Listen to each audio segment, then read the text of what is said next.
Mohammad Hashim Zia, and you guys are watching second year intermediate maths lectures on Mathflix by Hashim Zia.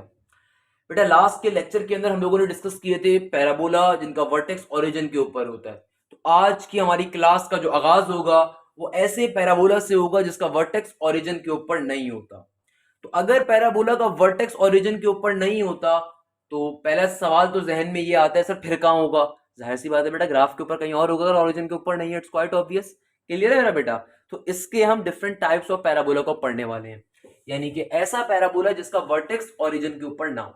For example, मैं आपको बात को example के जरिए जरूर दिखाऊंगा ताकि फॉर्मुलास पढ़ने में भी आसानी हो। फिर लेट सपोज ये मेरा ग्राफ है, आप सारे मानते हैं।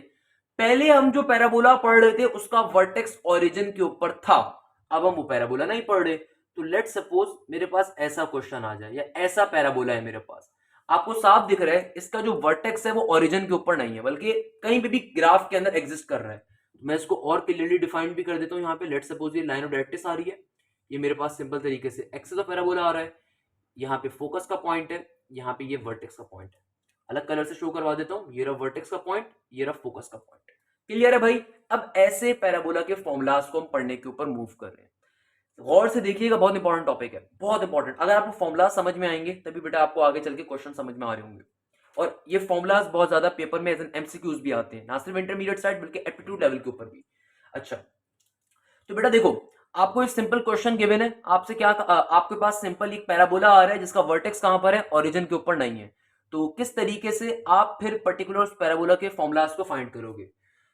सबसे पहले नंबर के ऊपर जो फॉर्मूला होगा हमारे पास वो किस चीज का होगा? वर्टेक्स का होगा। किसका होगा? वर्टेक्स का होगा। इफ यू रिमेंबर, हमारे पास जिस पैराबोला का वर्टेक्स ओरिजिन के ऊपर होता था उसका फॉर्मूला क्या था? 0,0 था, क्योंकि वर्टेक्स तो ओरिजिन के ऊपर है तो फॉर्मूला ही नहीं था। अब इस केस में क्या होगा? इस केस में बच्चा परेशान हो जाता है, सर इसका वर्टेक्स कैसे निकालें? इसका वर्टेक्स तो पता नहीं ग्राफ पे कहां होगा। अरे चिल मेरा बच्चा, बहुत आसान से निकालोगे। अगर कॉनिक सेक्शन के अंदर तुम्हारे पास कभी भी ऐसा कोई टॉपिक आ जाए कि वर्टेक्स ओरिजिन के ऊपर नहीं है, सेंटर ओरिजिन के ऊपर नहीं है, तो फिर कैसे क्लासिफाई करते हैं हम अपने टॉपिक को? एक चीज हमेशा याद रखिएगा, एक्स एक्सिस के ऊपर जो डिस्टेंस कवर होगा उसको हमेशा हम एच कहते हैं, वाई एक्सिस के ऊपर जो डिस्टेंस कवर होगा उसको हम के कहते हैं। बड़ी सिंपल सी बात कर रहा हूं। क्या कहा मैंने? एक्स एक्सिस के ऊपर जो भी डिस्टेंस कवर होगा, चाहे ये पैराबोला की बात हो रही हो, चाहे एलिप्स की बात हो रही हो, चाहे हाइपरबोला की बात हो रही हो, ये भी आगे चल के हम टॉपिक्स पढ़ेंगे। तो हमेशा याद रखिएगा, जो भी डिस्टेंस एक्स के ऊपर कवर होगा जब वर्टेक्स ओरिजिन पे नहीं होगा या सेंटर ओरिजिन के ऊपर नहीं होगा फॉर एलिप्स एंड हाइपरबोला, तो एक्स एक्सिस की डायमेंशन में जो डिस्टेंस होगा उसको एच कहते हैं, वाई एक्सिस की डायमेंशन में डिस्टेंस को के कहते हैं। अब देखिए जरा क्वेश्चन को समझते हैं। अब देखिए, मैं लेट सपोज मुझे वर्टेक्स के पॉइंट पे पहुंचना है, मुझे इस वर्टेक्स के पॉइंट पे पहुंचना है। मैं भी खड़ा हूं ओरिजिन के ऊपर, मैं भी कहां खड़ा हूं? ओरिजिन के ऊपर। तो जाहिर सी बात है, बचपन से ग्राफ पढ़ते हुए आ रहे हो, मुझे अगर इस पॉइंट पे पहुंचना है तो जाहिर सी बात है पहले मैं एक्स के ऊपर इतना डिस्टेंस कवर करूंगा। क्या करूंगा? एक्स के ऊपर इतना डिस्टेंस कवर करूंगा, यानी कि इस पॉइंट तक पहुंचने के लिए पहले एक्स के ऊपर इतना डिस्टेंस कवर करूंगा। तो जो एक्स पे डिस्टेंस कवर करूंगा मैंने क्या आपको बताया, वो क्या होगा? एच होगा। और फिर जाहिर सी बात है मैं इतनी हाइट के ऊपर भी मूव करूंगा, इतनी हाइट के ऊपर भी मूव करूंगा। और ये हाइट किस डायमेंशन के ऊपर है? वाई की डायमेंशन के ऊपर है। तो वाई की डायमेंशन में डिस्टेंस होता है वो क्या होता है? के होता है।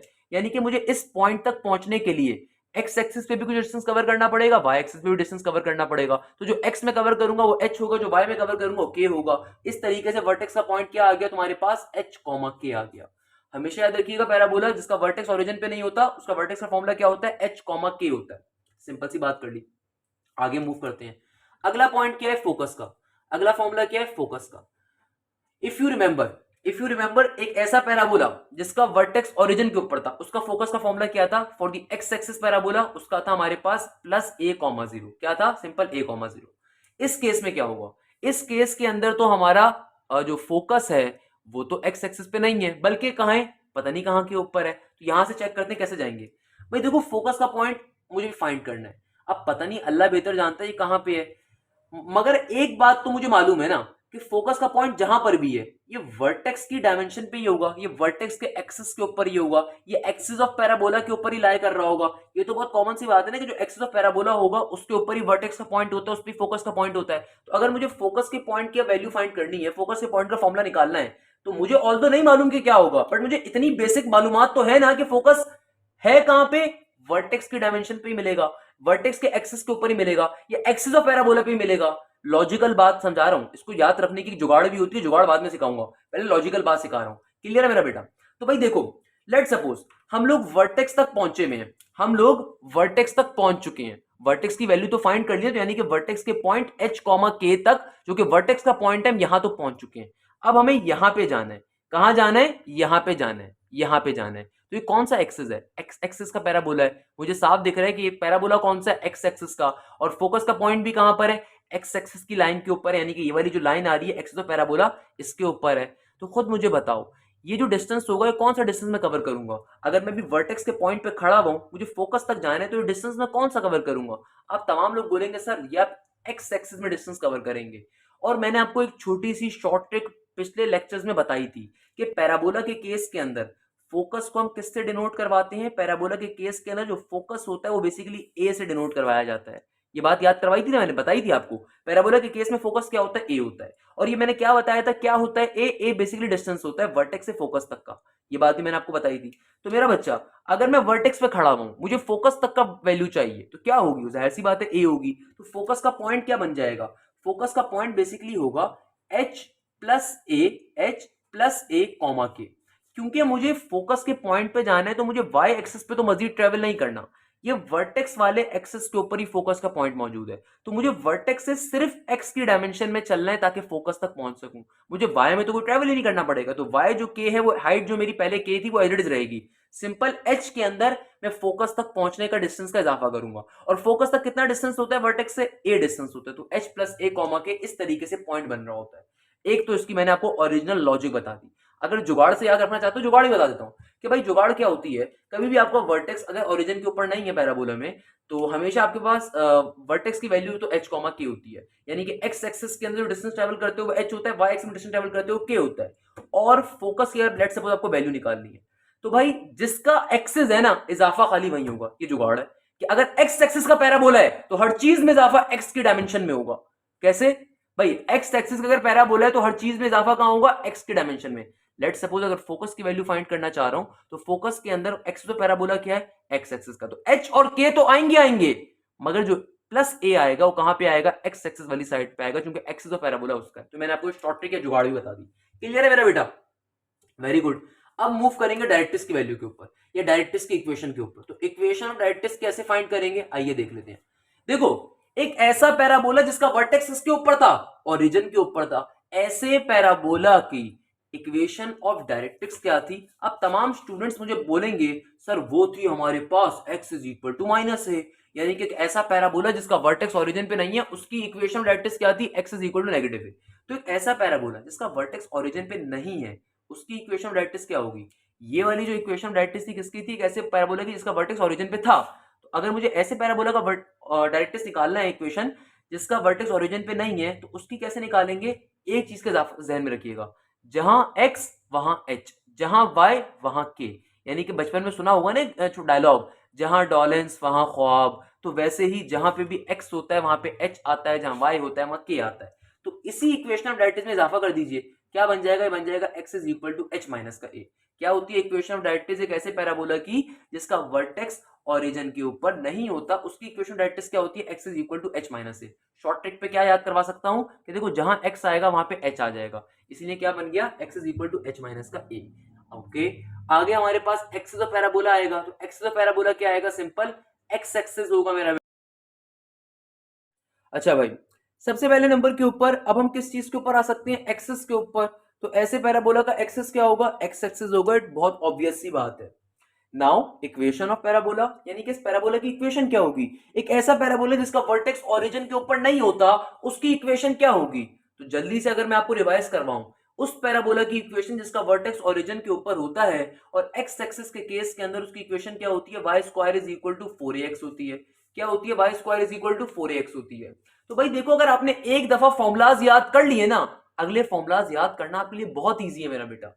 तो भाई ऐसा पैराबोला जिसका वर्टेक्स ओरिजिन पे नहीं होता, उसकी इक्वेशन क्या होगी? आप सोच रहे हो कि रट्टे मारने पड़ेंगे, ये करना पड़ेगा, वो करना पड़ेगा। नहीं मेरा बेटा, मैंने आपको छोटी सी शॉर्ट ट्रिक बता चुका हूं। जहां x है वहां h, जहां y है वहां k। तो यानी कि सिंपल तरीके से जहां भी y आ रहा है वहां पे क्या लगा दीजिए? k लगा दीजिए। तो y माइनस के का whole square equal to 4ax minus के h। सिंपल सा हमारे पास नई इक्वेशन आ गई। ये इक्वेशन एक ऐसे पैराबोला की है जिसका वर्टेक्स कहां पे है, ओरिजिन के ऊपर लाई नहीं करता, और ऐसा पैराबोला जिसका वर्टेक्स ओरिजिन पे लाई करता है उसकी इक्वेशन क्या होगी, दिस वन होगी। क्लियर है मेरा बेटा? भाई देखो रट्टे नहीं मारने, खुदारा लोग इसके रट्टे मारते हैं। टू बी वेरी ऑनेस्ट, जो आपका दोस्त के रट्टे मारे उसको लेक्चर शेयर कर देना, फ्री ऑफ कॉस्ट है मेरा चंदा, जरूर शेयर करना, क्योंकि भाई इसके रट्टे नहीं मारने, ये बहुत काम की चीज है। क्लियर है मेरा बच्चा? अब आते हैं कप अप पैराबोला के ऊपर। ये कप अप पैराबोला के फॉर्मूलाज अब आप लोग मुझे बताएंगे, मैं नहीं बताऊंगा। क्लियर है भाई? जल्दी से इसकी डायग्राम बना देता हूं। कैसी डायग्राम बनेगी कप अप पैराबोला की? यानी कि ऐसा पैराबोला जिसका वर्टेक्स ओरिजिन के ऊपर ना हो, कहीं पे भी हो सकता है, मैंने जानबूझ के ऐसी डायग्राम बनाई है, कहीं पे भी हो सकता है, यानी कि बस ओरिजिन पे वर्टेक्स नहीं होगा, उसके अलावा कहीं पे भी होगा। क्लियर है मेरा बेटा? और ये मेरे पास सिंपल तरीके से इसका एक्सिस ऑफ पैराबोला आ गया। ये पॉइंट वर्टेक्स का होगा, ये वाला पॉइंट किसका होगा, फोकस का होगा। तो इधर फोकस लिख दिया, इधर वर्टेक्स भी लिख दिया। क्लियर है भाई? अब आइए तमाम वैल्यूज को फाइंड कर लेते हैं। सबसे पहले नंबर के ऊपर वर्टेक्स की वैल्यू क्या होगी? जाहिर सी बात है मेरा बेटा, वर्टेक्स ओरिजिन के ऊपर नहीं है तो वर्टेक्स की वैल्यू क्या होगी, यहाँ पे भी h कॉमा की होगी। h यानी कि वो डिस्टेंस जो x में कवर करूंगा, k यानी कि वो डिस्टेंस जो y पे कवर करूंगा, तो वर्टेक्स क्या होगा, h comma k। Then comes the focus का पॉइंट। तो फोकस का पॉइंट या फोकस की वैल्यू क्या होगी? क्या है शॉर्ट ट्रिक बताई, जिसका एक्सिस है इजाफा खाली वहीं पे होगा। तो भाई अब की बारी में एक्सिस कौन सा आ रहा है आपके पास, सिंपल सा आपको दिख रहा है कि एक्सिस यहाँ पे आ रहा है y एक्सिस का। तो मेरा बेटा इक्वेशन क्या आएगी, सिंपल तरीके से h comma k plus a बन जाएगी। क्या इक्वेशन बन जाएगी, h comma k plus a आ जाएगा फोकस का point. Then comes the equation of directrix. मेरा बेटा इक्वेशन ऑफ डायरेक्ट्रिक्स, ऐसा पैराबोला जिसका वर्टेक्स ओरिजिन पे होता था, उस वक्त क्या होती थी, उस वक्त होती थी y is equal to negative A. तो भाई मैंने अब क्या शॉर्ट ट्रिक बताई, जहां y वहां पे k, जहां x वहां पे h। तो ऐसे पैराबोला की इक्वेशन क्या बन जाएगी, y is equal to k minus का a। तो ये इक्वेशन ऑफ डायरेक्ट्रिक्स आ गई। Then comes the axis of parabola. मेरा बेटा एक्सिस मेरे ख्याल में अंधे को भी दिखा है यहाँ पे, एक्सिस कौन सा इस पैराबोला का, y एक्सिस है, जाहिर सी बात है मेरा चंदा। और इक्वेशन ऑफ पैराबोला, तो भाई देखो ऐसा पैराबोला जिसका वर्टेक्स ओरिजिन के ऊपर था, उसकी इक्वेशन क्या थी, उसकी इक्वेशन थी x square is equal to 4ay। क्या थी, x square is equal to 4ay। तो ऐसा पैराबोला जिसका वर्टेक्स ओरिजिन के ऊपर, जिसका वर्टेक्स ओरिजिन के ऊपर नहीं है, उसकी इक्वेशन कैसे निकालोगे, जहां x वहां h, जहां y वहां k। तो क्या बन जाएगा, ये बन जाएगा x माइनस h का whole square equal to 4ay minus का k।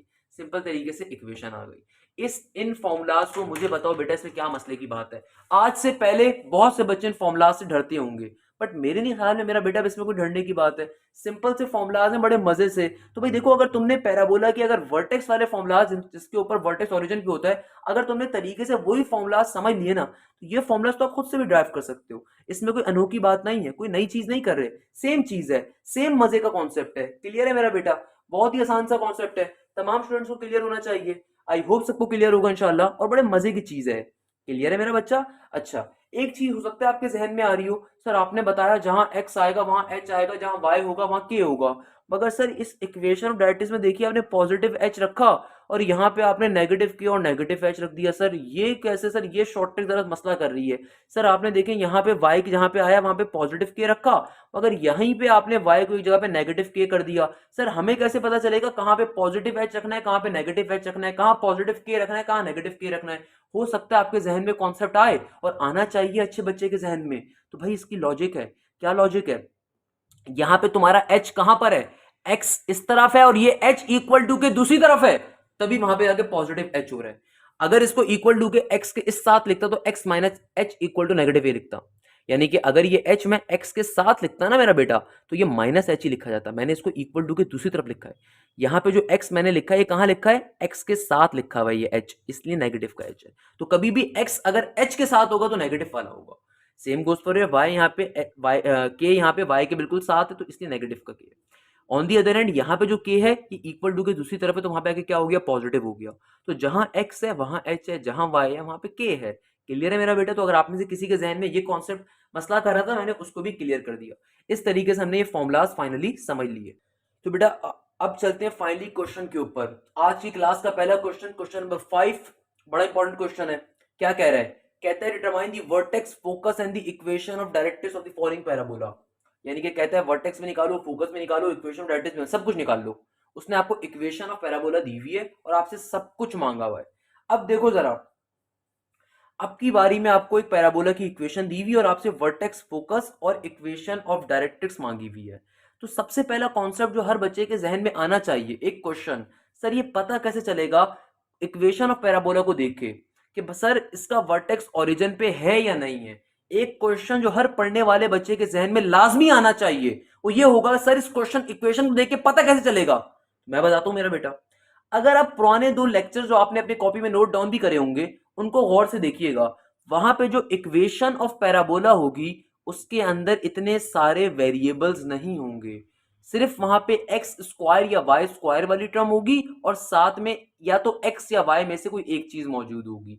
अगर वर्टेक्स ओरिजिन पे होता है तो वेरिएबल्स की तादाद कम होती है, while on the other and अगर आपका वर्टेक्स ओरिजिन पे नहीं होता तो वेरिएबल्स की तादाद ज्यादा होती है। लेक्चर नंबर 2 के अंदर मैंने आपको 3 क्वेश्चंस करवाए थे, उन 3 क्वेश्चंस में से जो लास्ट वाला क्वेश्चन था ना बेटा, वो हमने ऐसे पैराबोला की इक्वेशन बनाई थी जिसका वर्टेक्स ओरिजिन पे नहीं होता, बट मैंने वहां पे आपको एक लफ्ज भी नहीं बताया था इक्वेशन के ऊपर, मैंने कुछ भी नहीं कहा था, खामोशी से टॉपिक कंप्लीट करवाया था। उसके पीछे रीजन यही थी कि मैंने पढ़ाया हुआ नहीं था सब तो कॉन्सेप्ट, आज की क्लास में पढ़ाया, तो अब जाके देखिएगा जो मैंने क्वेश्चन नंबर पहला क्वेश्चन करवाया था PF is equal to PM वाला, दूसरा और तीसरा, तीनों की इक्वेशन चेक करिएगा।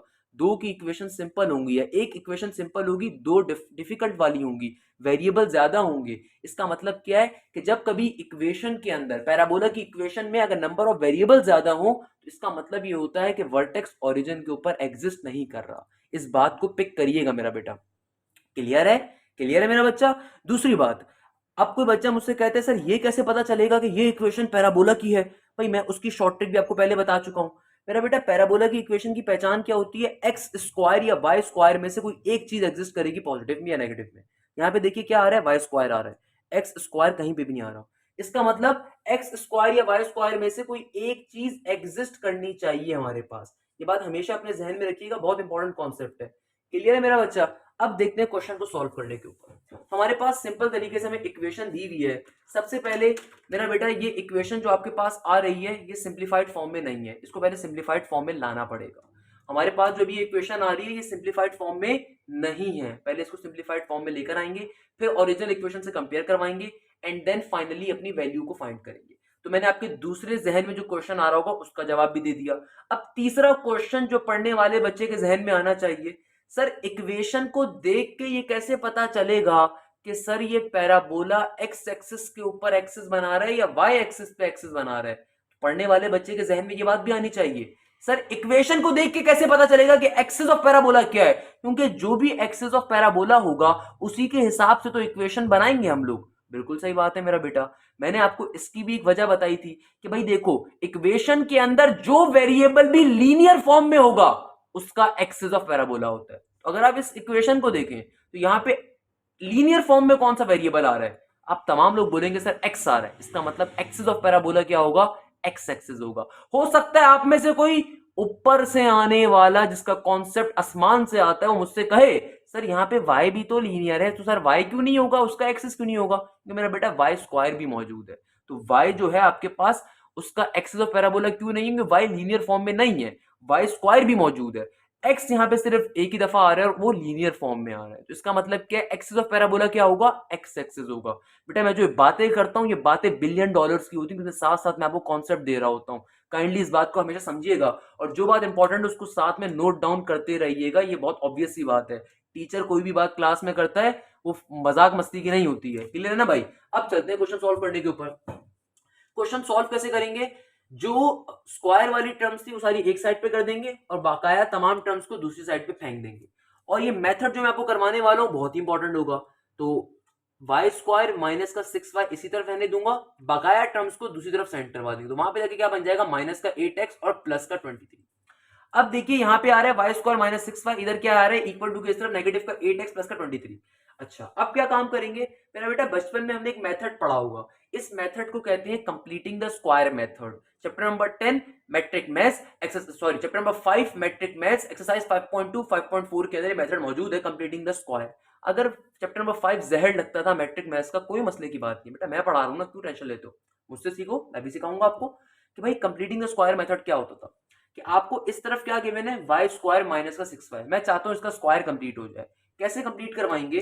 भाई देखो ये मेरे पास क्या आ रहा है? ए स्क्वायर, सही है ना। फॉर्मूला क्या होता है, ए स्क्वायर माइनस का 2ab प्लस का बी स्क्वायर किसके बराबर होता है, ए माइनस बी के होल स्क्वायर के। या फिर फॉर्मूला क्या होता है, फॉर्मूला होता है हमारे पास ए प्लस बी का होल स्क्वायर का ए स्क्वायर प्लस का 2ab प्लस का बी स्क्वायर, है ना भाई।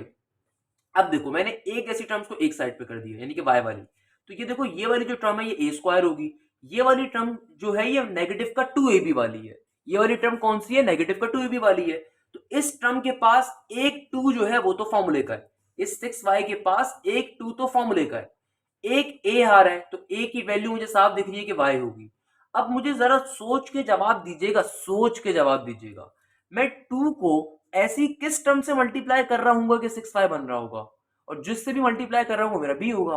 तो भैया मैंने आपसे पूछा कि जो नेगेटिव का 6y आ रहा है, जाहिर सी बात है ये 2ab होगा, तो यहाँ पे एक 2 तो फॉर्मूले का होता है, इस फॉर्मूले का a जो फर्स्ट टर्म होती है जो y है, और b क्या होगा। अब b कैसे निकालूंगा खुद सोचो, 2 को मैं ऐसे किस नंबर से मल्टीप्लाई करवाऊं कि 6y बनेगा। अब तमाम लोग बोलेंगे सर ऑब्वियसली 3 से मल्टीप्लाई करवाएंगे, इसका मतलब b की वैल्यू क्या होगी, मेरे पास 3 होगी, तो प्लस का बी स्क्वायर नेगेटिव का बी स्क्वायर करवा दूंगा, तो मेरे पास यहाँ पे स्क्वायर कंप्लीट हो रहा होगा, यानी कि वाई स्क्वायर माइनस का 6y एज इट इज। अब देखो अगर मुझे स्क्वायर यहाँ पे कंप्लीट करवाने तो मुझे पता चल गया कि b की वैल्यू क्या आई है, 3 आई है, तो जाहिर सी बात है स्क्वायर कंप्लीट करवाने के लिए यहाँ पे क्या होना चाहिए, प्लस का बी स्क्वायर होना चाहिए, यानी कि 3 का स्क्वायर 9 होना चाहिए। अब मैथ्स हमारे अब्बा जान की तो है नहीं कि मैं ऐसे ही लेकर आ जाऊं, जाहिर सी बात है मैथ्स कहते हैं अगर कोई वैल्यू चाहिए और वहां पे नहीं मौजूद तो आप प्लस माइनस के फॉर्म में लेकर आओगे, तो एक बार प्लस में लेकर आऊंगा एक बार माइनस में लेकर आऊंगा। इक्वल टू के इस तरफ क्या मौजूद था, माइनस का 8x प्लस का 23 एज का एज। सर ये काम क्या किया आपने, क्या दोबारा बताएंगे, बिल्कुल बता दूंगा मेरा बेटा। इस मेथड को कहते हैं कंप्लीटिंग द स्क्वायर मेथड। कि हमने क्या करा, जो एक जैसी इक्वेशन के अंदर टर्म्स आ रही थी उनको एक साइड पे कर दिया, बकाया सारी टर्म्स को दूसरी तरफ भेज दिया, सही है। उसके बाद हम यहाँ पे कंप्लीटिंग द स्क्वायर करवा रहे हैं। मुझे फॉर्मुला पता है, फॉर्मुला क्या होता है, ए प्लस बी के होल स्क्वायर का ए माइनस बी के होल स्क्वायर का ए स्क्वायर प्लस या माइनस का 2ab प्लस का बी स्क्वायर। देखो जो स्क्वायर वाली टर्म है वो तो ए स्क्वायर, अब जो ये वेरिएबल वाली टर्म आ रही है जाहिर सी बात है प्लस का या माइनस का 2ab होगी, तो एक 2 तो इसके पास फॉर्मुले का होगा, एक इसके बाद फर्स्ट टर्म होगी एक इसके बाद सेकंड टर्म होगी, तो फर्स्ट टर्म यहाँ पे क्या होगी, y होगी। अब सेकंड टर्म ऐसी क्या होगी जो कि प्लस का बी स्क्वायर जिसको मैं बना सकूं, तो वो निकालनी थी। कैसे निकाली कि भाई देखो इस 6y के अंदर एक 2 तो फॉर्मुले का है। अब खुद सोचो अकल से कि भाई मैंने 2 को ऐसे किस नंबर से मल्टीप्लाई किया गया होगा कि 6 बना होगा, जाहिर सी बात है 3 से मल्टीप्लाई करूंगा तो 6 बनेगा ना मेरा बेटा, तो मुझे b की वैल्यू मिल गई 3। अब मुझे चाहिए क्या होता है फॉर्मूला कंप्लीट करवाने के लिए, प्लस का बी स्क्वायर, तो 3 के स्क्वायर लेकर आना है यानी कि 9 लेकर आना है। तो भाई 9 कैसे आएगा, प्लस में भी आएगा एक बार माइनस में भी आएगा, तो प्लस वाला हमारे काम का होगा, माइनस वाले को इक्वल टू के दूसरी तरफ भेज देंगे। यहाँ पे क्या बन गया मेरे पास, सिंपल तरीके से ये बन गया हमारे पास y माइनस 3 का होल स्क्वायर। क्या बन गया, y माइनस 3 का होल स्क्वायर इक्वल टू के बाद ये माइनस का 8x प्लस का 23 और माइनस का 9 जब इधर आएगा तो प्लस का 9 बन जाएगा। तो ये क्या बन गया हमारे पास, सिंपल तरीके से y माइनस 3 का होल स्क्वायर इक्वल टू के बाद नेगेटिव का 8x प्लस 23 प्लस का 9 क्या हो जाएगा, सिंपल तरीके से ये हो जाएगा हमारे पास प्लस का 32। क्या हो जाएगा मेरा बेटा, प्लस का 32। अच्छा, जब कभी आप स्क्वायरिंग कंप्लीट करवा लेना तो एक दफा उसको जल्दी से अपने जहन में खोल के भी वेरीफाई करवा सकते हैं कि आपने जो चीज बनाई है वो सही बनाई है गलत बनाई है। फॉर एग्जाम्पल मैं y माइनस 3 के होल स्क्वायर को अगर ओपन करूंगा तो क्या बन जाएगा, y स्क्वायर माइनस का 6y वापस से बन सकता है, यानी कि मैंने जो स्क्वायर कंप्लीट करवाया है वो बिल्कुल सही करवाया है, इससे मैं वेरीफाई भी कर सकता हूँ। बेटा ये मेथड समझ लेना है, बड़ा इंपॉर्टेंट मेथड है, जिंदगी में बहुत काम आने वाला है आगे। अभी इलिप्स में भी काम आएगा, हाइपरबोला में भी काम आएगा, एप्टीट्यूड लेवल पे भी काम आएगा। मैं अपने एमसीक्यूज एप्टीट्यूड लेवल के ऊपर इसी मेथड पे करवाता हूँ क्योंकि मुझे बड़ा आसान मेथड लगता है और बच्चे को कन्वे भी बहुत इजीली मैं करवा सकता हूँ इसको इजीली। क्लियर है मेरा बेटा। अच्छा, इस तरीके से हम लोगों ने फाइनली क्या करा। अच्छा एक का यहाँ पे और कर लेंगे, यहाँ पे मुझे साफ दिख रहा है कोई चीज कॉमन आ रही है, तो आप लोग बोलेंगे सर बिल्कुल कॉमन आ रही है क्योंकि इसको भी मुझे ब्रैकेट में बंद करना पड़ेगा सारी साइड को। तो यहाँ से पूरी वाली टर्म से मैं माइनस का 8 कॉमन ले लेता हूँ। जब माइनस का 8 कॉमन ले लूंगा तो ब्रैकेट में क्या आ जाएगा, सिंपली 8 के टेबल में 32 कहाँ पे आता है, 4 पे आएगा, तो x माइनस का 4। यहाँ से मैंने पूरी की पूरी टर्म को कॉमन ले लिया। अब फाइनली मैं इस चीज को कंपेयर करवा सकता हूँ किसके साथ, ओरिजिनल इक्वेशन के साथ। कौन सी इक्वेशन के साथ कंपेयर करवाऊंगा, पैराबोला की, जिसका x एक्सिस या मेजर एक्सिस या जिसका एक्सिस ऑफ पैराबोला कहां पर होगा, x एक्सिस के ऊपर होगा, क्योंकि x लीनियर फॉर्म में है। x लीनियर फॉर्म में है तो कौन सी पैराबोला की इक्वेशन से कंपेयर करवाऊंगा, जिसका एक्सिस कहां पे होगा, x के ऊपर होगा। सिंपल तरीके से कंपेयर करवा दीजिए। तो कंपेयर लिखेंगे इस बात को यहाँ पे, बाय कंपेयरिंग विद, कंपेयर करवा देंगे। कैसे कंपेयर करवाएंगे, एक ऐसे पैराबोला के साथ जिसकी इक्वेशन क्या है, एक्स एक्सिस के ऊपर जिसकी एक्सिस होगा, तो क्या बन जाएगा y माइनस के का होल स्क्वायर इक्वल टू के बाद 4a, क्या इक्वेशन होती है आगे, x माइनस का h, हमारी जो फाइनली पैराबोला की इक्वेशन होती है। अब हमने दोनों इक्वेशंस को कंपेयर करवा दी। कंपेयरिंग करवाने के ऊपर मेरे पास यहाँ से k की वैल्यू क्या आ जाएगी, देखिए k के सामने जो चीज है वहां से k की वैल्यू आ जाएगी, तो k की वैल्यू आपके पास क्या आ जाएगी, 3 आ जाएगी। h के सामने जो चीज है उससे h कंपेयर हो जाएगा, तो h की वैल्यू क्या आ जाएगी, पॉजिटिव का 4 आ जाएगी। हो सकता है आप में से 1 से 2 बच्चे अल्ट्रा लेजेंड हो, या कुछ बच्चे सोच रहे हो सर ये तो k के सामने -3 था, सर k की वैल्यू -3 आनी चाहिए थी, आपने 3 क्यों लिख दी, सर ये h के सामने -4 था, आपने h की वैल्यू -4 क्यों लिखी। अल्लाह के वास्ते बेटा, नेगेटिव k के सामने -3 था, तो कंपेयरिंग करवाऊंगा तो नेगेटिव से नेगेटिव तो कट जाएगा ना, सिंपल k की वैल्यू क्या आ जाएगी, +3। h के सामने क्या -4 नहीं है, नेगेटिव h के सामने -4 है, तो h से h कट गया, तो h की वैल्यू क्या आ जाएगी, +4, और 4a को कंपेयर करवा दिया जाएगा नेगेटिव के 8 के साथ। तो 4a को कंपेयर करवाऊंगा किसके, -8 के साथ, तो 4 1 4 4 2 8, तो a की वैल्यू क्या आ जाएगी यहां से हमारे पास -2। अब हमने फाइनली तमाम वैल्यूज निकाल ली, तो हम बारी बारी अब चीजें निकालने पे चले जाएंगे। सबसे पहले हम क्या फाइंड कर लेंगे, नाउ वर्टेक्स। तो वर्टेक्स की वैल्यू कैसे निकालेंगे मेरा बेटा, वर्टेक्स का पॉइंट क्या होगा मेरे पास, मेरा इस पर्टिकुलर जिस इक्वेशन का पैराबोला है उसका एक्सेस कहां पर है, एक्स एक्सेस के ऊपर। वर्टेक्स का फॉर्मूला सिंपल तरीके से क्या होता है, h, k। तो क्या आ जाएगा वर्टेक्स का पॉइंट, h की वैल्यू आ रही है 4, k की वैल्यू क्या आ रही है 3। इस तरीके से वर्टेक्स का पॉइंट आ गया। देन हम मूव करेंगे फोकस का पॉइंट निकालने के ऊपर। तो मेरा बेटा किस चीज का पैराबोला है, एक ऐसी इक्वेशन को पैराबोला है, या एक ऐसा पैराबोला है जिसका एक्सेस कहां पर है, एक्स एक्सेस के ऊपर है। तो मेरे पास सिंपल तरीके से जो फोकस का पॉइंट होगा वो क्या होगा, ये होगा h प्लस a k। तो भैया h की वैल्यू क्या है हमारे पास, h की वैल्यू देखिए हमारे पास 4 है, और प्लस का सिंबल, a की वैल्यू क्या है, नेगेटिव का 2, k है 3। तो 4 में से 2 निकाले क्या हो जाएगा मेरा बेटा, सिंपल तरीके से ऑब्वियसली इट विल बिकम +2, 3। तो फोकस का पॉइंट क्या आ जाएगा आपके पास, पॉजिटिव का 2, 3। क्लियर है। इस तरीके से इक्वेशन ऑफ डायरेक्ट्रिक्स भी निकाल लेंगे। आप लोग ऑब्वियसली नेक्स्ट लाइन पे करोगे, मेरे पास जगह कम है तो मैं इसको यहीं पे करवा देता हूँ। अच्छा मैंने अगले पेज पे जगह दी भी थी, सॉरी। देन हम लोग क्या निकाल लेंगे, फाइनली इक्वेशन ऑफ डायरेक्ट्रिक्स निकाल लेंगे। इक्वेशन ऑफ डायरेक्ट्रिक्स कैसे निकालेंगे मेरा बेटा, एक ऐसा पैराबोला है जिसका एक्सिस कहां पर है, एक्स एक्सिस के ऊपर। तो डायरेक्ट्रिक्स की इक्वेशन क्या आएगी मेरा बेटा, बहुत ही आसान। क्या होता है फॉर्मूला डायरेक्ट्रिक्स की इक्वेशन का, देखो अब ये फॉर्मूलाज अगर याद होंगे तभी आप इसको सॉल्व कर सकते हो। डायरेक्ट्रिक्स की इक्वेशन क्या आ जाएगी, सिंपल तरीके से ये हो जाएगी x is equal to h minus का ए। तो मेरा बेटा x is equal to h minus का ए। तो देखिए h की वैल्यू मेरे पास क्या आ रही है, h की वैल्यू क्या है मेरे पास 4, तो h की जगह पे 4 आ गया, माइनस का सिंबल, a की वैल्यू क्या है माइनस का 2, तो माइनस माइनस प्लस का, तो 4 प्लस का 6 हो जाएगी। तो क्या 4 प्लस का 2 हो जाएगी, सॉरी 4 प्लस 2 हो जाएगी ना, 6 आंसर आ जाएगा। तो x की वैल्यू फाइनली क्या आ जाएगी, 6 आ जाएगी। इस तरीके से जो चीजें हमें इस क्वेश्चन में फाइंड करने को दी हुई थी हमने वो सारी फाइंड कर ली। हमने वर्टेक्स भी निकाल लिया, फोकस भी निकाल लिया, और इक्वेशन ऑफ डायरेक्ट्रिक्स भी कैलकुलेट कर ली। दोबारा से कन्वे कर देता हूँ बेटा पूरे क्वेश्चन को, बहुत ही इंपॉर्टेंट क्वेश्चन। दोबारा से सुन लीजिए बेटा, क्वेश्चन बहुत ज्यादा इंपॉर्टेंट है। इस क्वेश्चन की खास बात क्या है कि आपको इक्वेशन सिंप्लीफाई करके नहीं दी हुई, आपको एक सिंपल इक्वेशन दी हुई है पैराबोला की। आपसे कहा जाता है कि वर्टेक्स निकाल के बताओ, फोकस निकाल के बताओ, इक्वेशन डायरेक्ट्रिक्स निकाल के बताओ। सबसे पहला काम क्या करेंगे, इस इक्वेशन को स्टैंडर्ड फॉर्म में सिंप्लीफाई करके लेकर आएंगे। कैसे लेकर आएंगे कि भाई हमने सारी एक जैसी टर्म्स को एक साइड पे कर दिया, कि भाई ये जो स्क्वायर वाली टर्म्स थी उसकी वैल्यूज को, उसके वेरिएबल को एक साइड पे कर दिया, बकाया तमाम टर्म्स को एक साइड पे कर दिया। सिंपल तरीके से हम लोगों ने completing the square method use करा। Completing the square method use करने के बाद हम लोगों ने सिंपली इसको स्टैंडर्ड फॉर्म में लेकर आ गए। जब स्टैंडर्ड फॉर्म में लेकर आ गए फिर इसको कंपेयर करवाएंगे ओरिजिनल पैराबोला की इक्वेशन के साथ। कौन सी पैराबोला की इक्वेशन के साथ कंपेयर करवाएंगे, जिसका एक्सिस होगा उसी इक्वेशन के साथ बेटा कंपेयर करवाया जाएगा। खुदा इस बात को ध्यान में रखिएगा। मुझे साफ दिख रहा था कि क्वेश्चन के अंदर एक्सिस कौन सा मुझे इस पैराबोला का गिवन है, एक्स एक्सिस। कैसे पता चला, क्योंकि एक्स लीनियर फॉर्म में है, तो एक्स एक्सिस का ये पैराबोला था। इक्वेशन के साथ कंपेयर करवाया तो मुझे k भी मिल गया, h भी मिल गया, a भी मिल गया। अब फाइनली हम बारी बारी वर्टेक्स की वैल्यू फाइंड कर ली हम लोगों ने, देन फोकस की वैल्यू फाइंड कर ली, और फिर इक्वेशन ऑफ डायरेक्ट्रिक्स की वैल्यू भी फाइंड कर ली। इस तरीके से हमारा पहला क्वेश्चन सॉल्व हो गया।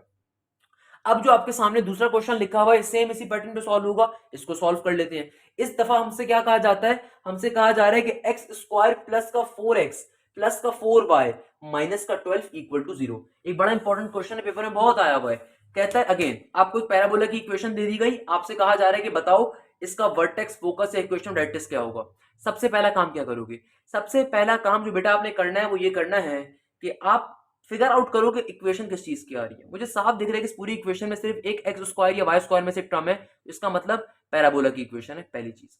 दूसरे नंबर के ऊपर फिर क्या देखेंगे, फिर देखेंगे कि यार इस पैराबोला का एक्सिस क्या होगा। मेरा बेटा इस पैराबोला का एक्सिस कैसे पता चलेगा, लीनियर फॉर्म में कौन सा वेरिएबल है, y वाला जो टर्म है वो लीनियर फॉर्म में, यानी कि इस पर्टिकुलर पैराबोला का जो एक्सिस है वो कौन सा है, y एक्सिस का है। ओके, अब क्या काम करेंगे, पहले इस पैराबोला की इक्वेशन को स्टैंडर्ड फॉर्म में लाएंगे, फिर y एक्सिस के पैराबोला की इक्वेशन से कंपेयर करवा के h, k और a निकालेंगे, देन वर्टेक्स और फोकस और इक्वेशन ऑफ डायरेक्ट्रिक्स को फाइंड कर रहे होंगे। ये सारा काम कैसे करेंगे जल्दी से देख लेते हैं।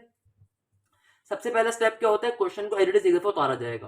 तो क्वेश्चन को हम लोग एज इट इज एक दफा उतार लेंगे, एक्स स्क्वायर प्लस के 4x प्लस के 4y माइनस के 12 इक्वल टू 0 को। उसके बाद देखो जो स्क्वायर वाली टर्म्स होंगे उनको एक साइड पे रख दूंगी, वहां पे मैंने कंप्लीटिंग द स्क्वायर का फिनोमेना यूज करना होता है। तो एक्स स्क्वायर प्लस का 4x मैंने इसी साइड पे रहने दिया, बाकी तमाम वैल्यूज को दूसरी तरफ सेंड कर दूंगा, तो क्या बन जाएगा, नेगेटिव का 4y प्लस का 12। अब इस वाली साइड के ऊपर जो स्क्वायर वाली जगह है, यहाँ पे हमने क्या यूज करना है, कंप्लीटिंग द स्क्वायर फॉर्मूला। कैसे यूज करेंगे, मैंने लास्ट क्वेश्चन में भी समझाया था, दोबारा समझा देता हूं कि भाई देखो ये वाली जो टर्म आ रही है ये क्या होगी, जाहिर सी बात है ए स्क्वायर। ये जो टर्म आ रही है ये वाली टर्म क्या होती है, 2ab। अब मुझे b चाहिए, अगर मुझे स्क्वायर कंप्लीट करवाना है तो यहाँ पे क्या बनाना पड़ेगा, ए स्क्वायर प्लस का 2ab प्लस का बी स्क्वायर ना। देखो ए स्क्वायर और 2ab तो गिवन है, बी स्क्वायर लाना है, अब b की वैल्यू फाइंड करनी है। खुद सोचो ये वाली टर्म अगर 2ab है तो एक 2 तो इसके पास फॉर्मूले का होगा, एक a इसके पास फर्स्ट टर्म का होगा और एक b होगा। अब खुद सोचो जो 2 फॉर्मूले का है उसको ऐसी किस टर्म से मल्टीप्लाई किया गया होगा कि 4 बना होगा। आप तमाम लोग जवाब देंगे सर जाहिर सी बात है अगर आप 2 को 2 से मल्टीप्लाई करवाएं तभी तो 4 बन सकता है, यानी कि अगर 2 को 2 से मल्टीप्लाई करवाएं तभी तो 4 बनेगा, इसका मतलब b की वैल्यू क्या होगी, 2 होगी। तो हमें क्या चाहिए, b स्क्वायर चाहिए होता है स्क्वायर कंप्लीट करवाने के लिए, b स्क्वायर होना चाहिए प्लस का, यानी कि 2 का स्क्वायर 4। तो एक बार प्लस में 4 लेकर आएंगे, एक बार माइनस में 4 लेकर आएंगे। बेटा ये कोई मुश्किल लॉजिक नहीं है, सिंपल सी बात है। अगर इस मेरी बात को ठहर ठहर के सुनिएगा आपको आराम से बात समझ में आएगी क्या कन्वे कर रहा हूँ। क्लियर है मेरा बच्चा, सिंपल तरीके से यहाँ पे क्या आ जाएगा, एक्स स्क्वायर प्लस का 4x, तो क्या लेकर आएंगे, b की वैल्यू क्या है, प्लस का 2, तो हमें b स्क्वायर चाहिए होता है, इसीलिए प्लस का 4 लाऊंगा माइनस का 4 लाऊंगा। मैथ्स कहती है कि भाई अगर प्लस का 4 आसमान से लेकर आ रहे हो जाहिर सी बात है नेगेटिव 4 भी लेकर आओ भाई। इक्वल टू के इस तरफ क्या मौजूद है, माइनस का 4 बाय प्लस का 12। अच्छा भाई ये वाली टर्म तो यहाँ पे क्या बना देगी हमारे पास सिंपल तरीके से a प्लस बी का होल स्क्वायर, तो क्या बन जाएगा, ये बन जाएगा x प्लस 2 का होल स्क्वायर। मैंने आपको क्या शॉर्ट ट्रिक बताई कि जब आपके पास स्क्वायर कंप्लीट हो जाए इसको जल्दी से ओपन करके चेक कर लो क्या आपके पास ये वाकई वापस वो टर्म बन पा रही है नहीं बन पा रही। मैथ्स में अगर कभी भी अच्छा होना चाहते हो ना बेटा, ये काम हमेशा ध्यान में रखिएगा कि मैथ्स आपसे कहता है अगर तुमने कोई स्टेप परफॉर्म किया, अगर उस स्टेप को परफॉर्म करने के बाद तुम वापस रिवर्स के अंदर वो स्टेप कर सकते हो तो इसका मतलब तुमने सही काम किया हुआ है। खुद देखो अगर मैं स्टेप इसको फॉर्मूले को वापस से ओपन कर दूं तो क्या बन जाएगा, बन जाएगा एक्स स्क्वायर प्लस का 4x, यानी कि ये वाली चीज वापस से बन सकती है, इसका मतलब हमने काम सही किया है। ओके तो ये माइनस के 4 को दूसरी तरफ सेंड कर दीजिए, तो क्या बन जाएगा, माइनस का 4 बाय प्लस का 12 और माइनस का 4 वहां पे जाके क्या हो जाएगा, प्लस का 4 हो जाएगा। तो इधर क्या मौजूद है, इधर मौजूद है x प्लस 2 का होल स्क्वायर, आगे क्या है माइनस का 4 बाय प्लस का 12 प्लस का 4 क्या होता है, प्लस का 16 होता है मेरा बेटा, किसके बराबर होता है, प्लस का 16 के बराबर होता है। तो यहाँ पे क्या बन गया, सिंपली x प्लस 2 का होल स्क्वायर। इन दोनों टर्म्स के अंदर क्या चीज कॉमन आ रही है, देखिए इन दोनों टर्म्स के अंदर हमारे पास माइनस का 4 कॉमन आ रहा है, क्या कॉमन आ रहा है, माइनस का 4। तो ब्रैकेट में क्या बचेगा, सिंपली y माइनस का 4 बचा, क्योंकि हमने नेगेटिव का 4 ब्रैकेट से कॉमन ले लिया ना पूरे ब्रैकेट से, तो ब्रैकेट में क्या आ जाएगा, सिंपली y माइनस का 4। अब फाइनली ये इक्वेशन पैराबोला की स्टैंडर्ड फॉर्म में आ चुकी है। जब स्टैंडर्ड फॉर्म में आ चुकी है अब इसको कंपेयर करवाएंगे, इस बात को यहाँ पे लिख देंगे बाय कंपेयरिंग। किससे कंपेयर करवाऊंगा, आपको साफ दिख रहा है कि यहाँ पे आपके पास लीनियर फॉर्म में क्या आ रहा है, y आ रहा है। सर लीनियर फॉर्म में y क्यों है, क्योंकि मेरा बेटा x वाली जब यहाँ पे मैं स्क्वायर को ओपन करूंगा तो x स्क्वायर बन जाएगा, तो x इसका मतलब लीनियर फॉर्म में नहीं है। अब कंपेयरिंग करवा देंगे ऐसे पैराबोला से, इसका एक्सिस बाय एक्सिस के ऊपर होगा, तो क्या इक्वेशन होती है, इक्वेशन होगी x माइनस एच का होल स्क्वायर इक्वल टू के बाद 4a इंटू वाई माइनस का k। क्लियर है मेरा बेटा। अब देखिए तमाम वैल्यू से कंपेयर करवाना है, गौर से देखिएगा। अब की बारी में देखो माइनस एच के सामने क्या आ रहा है, प्लस का 2 आ रहा है, माइनस एच के सामने क्या आ रहा है, प्लस का 2 आ रहा है, यानी कि प्लस माइनस माइनस हो जाएगा, तो एच की वैल्यू क्या आएगी, माइनस का 2 आएगी, क्या आएगी, माइनस का 2। क्यों माइनस का 2 आएगी, क्योंकि एच के सामने अब की बारी में क्या आ रहा है, पॉजिटिव 2, तो नेगेटिव नेगेटिव होता तो प्लस होता ना, यहाँ पे अब नेगेटिव एच के सामने प्लस का 2 आ रहा है, तो एच की वैल्यू क्या आ जाएगी, नेगेटिव का 2। और नेगेटिव के सामने क्या आ रहा है, नेगेटिव का 4, तो जाहिर सी बात है नेगेटिव नेगेटिव कट जाएगा, तो के की वैल्यू सिंपली क्या आ जाएगी, पॉजिटिव का 4 आ जाएगी। और यहाँ पे 4a के सामने क्या आ रहा है, नेगेटिव का 4 आ रहा है, तो इनको जब आपस में कंपेयर करवाएंगे 4a इंटू नेगेटिव 4 को, 4 1 4, तो a की वैल्यू क्या आ जाएगी, सिंपली नेगेटिव का 1 आ जाएगी। इस तरीके से h क्या आया, नेगेटिव 2, a क्या आया, नेगेटिव 1 और k क्या आ गया, पॉजिटिव का 4। तो भैया तमाम वैल्यूज को यहाँ पे मैं लिख देता हूँ एक बार। h की वैल्यू, a की वैल्यू क्या आई है नेगेटिव का 1, h की वैल्यू आई -2 और k की वैल्यू आई गेस +4 आई है। चेक कर लेते हैं एक बार। यस, यही वैल्यूज आ रही है हमारे पास। अब फाइनली हम चीजें निकाल लेते हैं जो चीजें हमें फाइंड करनी है। जो चीजें हमें इस क्वेश्चन में फाइंड करनी है उन तमाम चीजों को फाइंड कर लेते हैं। बहुत ही आसान सी बात है। कैसे फाइंड करेंगे मेरा बेटा? सिंपल सा तरीका है, उससे इजीली जल्दी से इस क्वेश्चन की तमाम चीजों को फाइंड कर लेंगे। सबसे पहले क्या फाइंड करना है हमें? सबसे पहले we have to find the vertex. सही है भाई। वर्टेक्स क्या होगा? h k होता है। वर्टेक्स का फॉर्मूला क्या होता है? h k। तो भैया h की वैल्यू क्या है -2, k की वैल्यू क्या है 4, -2, 4 हो जाएगी। देन हमारे पास क्या होगा? फोकस का पॉइंट। मेरा बेटा कौन सा पैराबोला पढ़ रहे हैं हम लोग? कौन सा पैराबोला पढ़ रहे हैं? ऐसा पैराबोला पढ़ रहे हैं जिसका एक्सिस क्या है? Y axis. तो फॉर्मूला क्या होगा? h k प्लस ए, h k प्लस ए। सिंपल तरीके से भाई देखो, फॉर्मुलाज याद होंगे तो क्वेश्चन सॉल्व होगा, वरना क्वेश्चन सॉल्व नहीं हो सकता मेरा बेटा। सिंपल सी बात है। तो h की वैल्यू क्या है? -2, k की वैल्यू क्या है 4, प्लस का symbol as it is, a की वैल्यू क्या है -1। तो क्या बन जाएगा? सॉल्व करवाने पे पॉइंट क्या आ जाएगा? -2, 4 में से 1 निकाला 3, फोकस का पॉइंट आ गया भैया। फिर क्या निकाल लेंगे? इक्वेशन ऑफ डायरेक्ट्रिक्स को फाइंड कर लेंगे। क्या निकाल लेंगे? Equation of directrix. बेटा इक्वेशन ऑफ डायरेक्ट्रिक्स क्या होती है? ये होगी y is equal to k minus का a। क्या होगी? y is equal to k minus का a। भाई k की वैल्यू क्या है? -2, माइनस का सिंबल, a की वैल्यू क्या है? -1। क्या बन गया? -2, नेगेटिव प्लस का 1। तो -2 प्लस 1 क्या हो जाएगा? सिंपल तरीके से ये हो जाएगा नेगेटिव का 1। तो y की वैल्यू क्या आ गई मेरे पास? नेगेटिव का 1। इस तरीके से हम लोगों ने, अच्छा सॉरी k था ना यहाँ पे, सॉरी सॉरी सॉरी, k की वैल्यू क्या हमारे पास? 4 है। k की वैल्यू क्या है मेरा बेटा? 4 है, नेगेटिव का सिंबल। और आगे a की वैल्यू क्या आ रही है? -1। a की वैल्यू क्या है? -1। तो नेगेटिव नेगेटिव क्या हो जाएगा? पॉजिटिव हो जाएगा हमारे पास। नेगेटिव नेगेटिव क्या हो जाएगा? पॉजिटिव हो जाएगा। क्या बन जाएगा? 4 प्लस 1। तो 4 प्लस 1 क्या हो जाएगा? सिंपली 5 हो जाएगा। तो y की वैल्यू या इक्वेशन ऑफ डायरेक्ट्रिक्स की वैल्यू क्या आ जाएगी? 5 आ जाएगी। ये नहीं है भाई, ये गलत कर दिया था। क्या आ जाएगी? इक्वेशन ऑफ डायरेक्ट्रिक्स की वैल्यू आपके पास सिंपल तरीके से 5 आ जाएगी। इस तरीके से फाइनली ये क्वेश्चन अपने मंतकी अंजाम को पहुंचेगा। अब बताइए बेटा, किसी बच्चे को इस क्वेश्चन में कोई मसला? भाई सिंपल सी बात है, फॉर्मुलाज याद होंगे तो कोई काम होगा। बाकी क्वेश्चन आपने देख लिया कितने मजे से हम सॉल्व कर सकते हैं। तो भाई ये वाले जो क्वेश्चन हैं 5-5 नंबर के लिए पेपर में बहुत ज्यादा आते हैं, इसलिए आपको उनकी अच्छे से प्रैक्टिस लाजमी करनी है। क्लियर है मेरा बेटा यहाँ तक की बात? तो भाई अगले क्वेश्चन पे मूव करेंगे। अगला क्वेश्चन क्या है? वाई स्क्वायर प्लस का 4y प्लस का 3x माइनस का 92 इक्वल टू 0। तो बेटा ये क्वेश्चन जो है ये मैं सॉल्व नहीं करवाने वाला, इस क्वेश्चन को आप लोग बैठ के सॉल्व करेंगे। जो बच्चे मुझसे पढ़ते हैं उन्हें मेरे पढ़ाने का तरीका बहुत क्लियरली मालूम है। 2 क्वेश्चन अगर मैंने खुद से सॉल्व करवाए हैं तो 1 क्वेश्चन मैं आपको होमवर्क के तौर पे देने वाला हूं। तो इस क्वेश्चन को आप लोग बैठ के सॉल्व करेंगे। सेम पैटर्न पे सॉल्व करोगे, नई चीज नहीं है मेरा बेटा, आसानी से सॉल्व कर लोगे और फिर इसके आंसर्स को निकालोगे। क्लियर है मेरा बेटा?